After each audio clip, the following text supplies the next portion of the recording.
So it's almost like we've been conditioned so well through such a long process that now it is us who are enslaving ourselves mentally.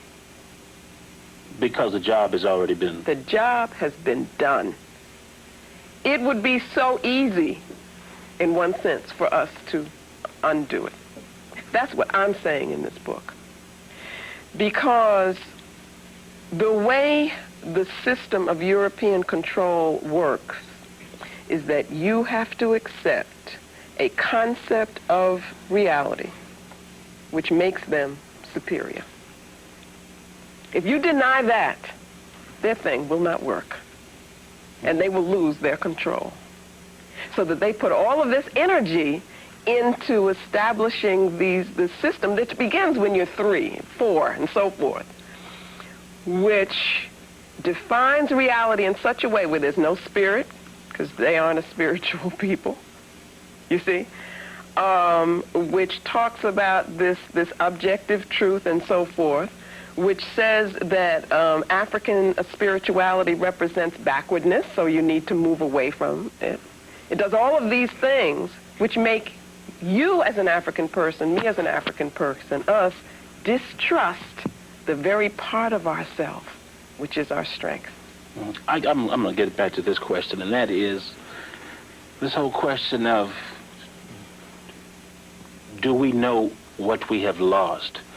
Do we realize that we have not always been Democrats, have not always been Baptist, have not always been black Greeks, have not always been links, have not always...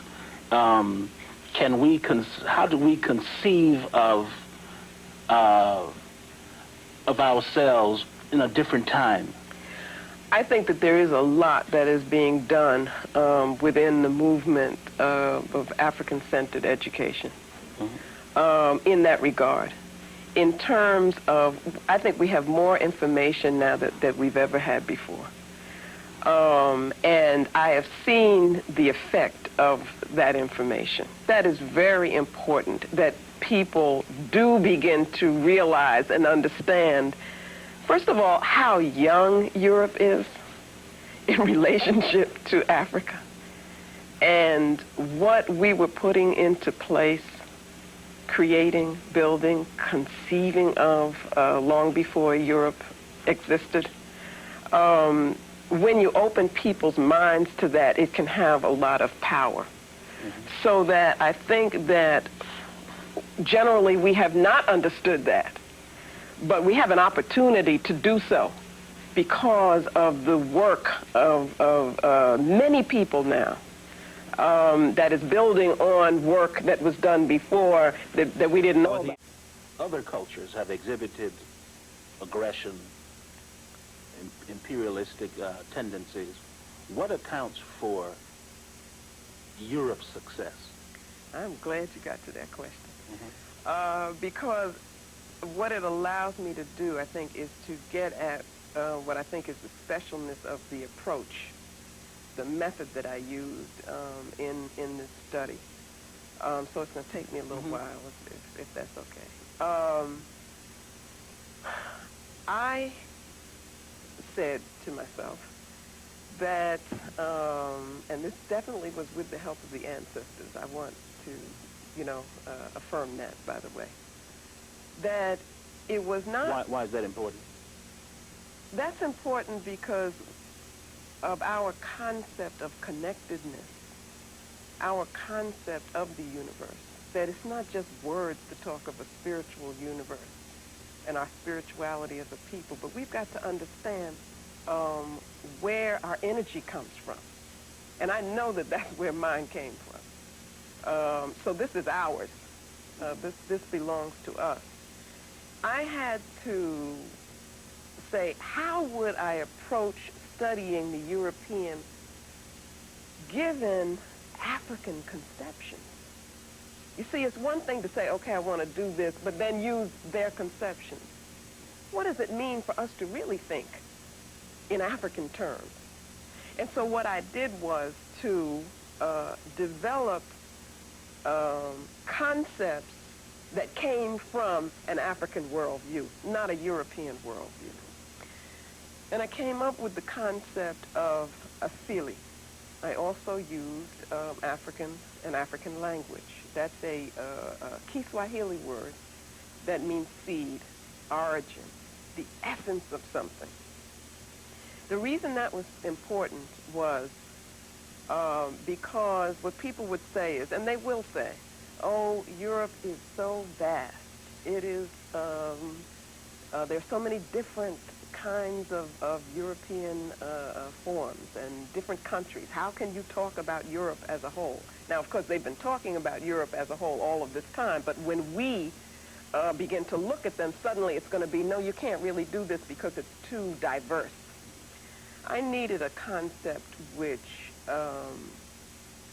could explain a culture in terms of its core, in terms of its ideological core, so that you could look at every different aspect of the culture and see how it fits into this one seed or core. And that's why I used the asili. And the idea of the seed was that once that asili is in place, that cultural asili, that it will seek to fulfill itself. So the way in which the culture will develop will all be feeding into that asili. And that would help me to get at consistency in terms of European development. What throws us as a people is that we make exceptions. You know, we say, oh, well, that's different over here, and that's different. This is a good one over here, and this doesn't really work that way. But in my analysis, it's all consistent, and it's all working for one purpose. And the concept of asili helps me to see that. And that comes to the answer to your question, is that what I was able to do was to see that the nature of the European asili was to seek power. That it, in essence, is, we could almost say it is an asili which lacks wholeness and therefore must always see. Go back to Yurugu now. Remember Yurugu as the incomplete being that is always must be seeking but can never be fulfilled because he can't get the complementary part of himself. Their asili, the European cultural asili, is incomplete, must always be seeking. Now, it cannot be fulfilled through spirit because they have no knowledge of spirit, no relationship to spiritual reality. Therefore, fulfillment is sought through power, and power here means power over others. And what that means is that everything within the culture, all of the development of European culture, all of the forms, all of the institutions, the ideas even, are all for the purpose of achieving European power. Now, your question was, if we can recognize that there have been imperialistic behaviors in other cultures, then what is the difference between European culture and these other cultures? And the answer is that Europeans have been most successful at achieving world domination because everything within the culture supports the quest for domination. Everything. Everything. Including, and most importantly to me, their philosophical concepts. Including their concept of truth, including their academies, academia, the intellectuals, including that. It works for, including Christianity as it manifests itself, within the European development. All of that works for the achievement of European power.